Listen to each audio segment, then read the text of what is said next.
जाणून घेतल्या। तर पाहूयात महाराष्ट्रातील मराठा पुरुष आणि महिलांना या आंदोलनाच्या संदर्भात काय वाटतं।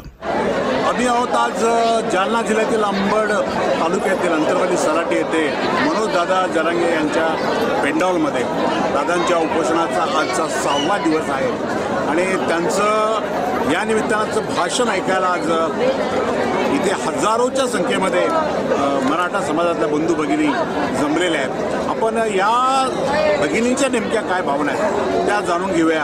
आपल्यासोबत आहेत स्वाती जाधव पाटील, त्यांना या आंदोलनाच्या विषयी त्यांच्या काय भावना आहेत ते आपण जाणून घेऊ। काय सांगाल तुम्ही आता या आंदोलनामध्ये सहभागी आहे, कशा पद्धतीनं हे आंदोलन चालू? जय जिजाऊ जय शिवराय। मी स्वाती जाधव पाटील लातूरवरून आलेली आहे।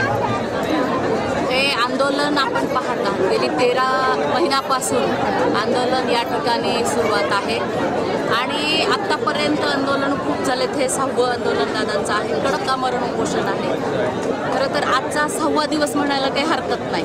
रात्री 12ला त्या दिवशी बसले होते, तरी पण आपण 5वा दिवस असे धरूया। आपण आता या पेंडॉलमध्ये या प्रिमायसिसमध्ये आपण इथे आहात। महाराष्ट्रातील कानाकोपऱ्यातून गाव वाडी वस्तीतून आलेला हा महाराष्ट्रातील मराठा समाज आहे। इथं लहान बाळापासून ते वयोवृद्ध आजीपर्यंत एवढं लहान या लेकरापासून ते वयोवृद्ध म्हाताऱ्या माणसापर्यंत आणि आजी बसलेल्या सगळ्यांसोबत आलेले।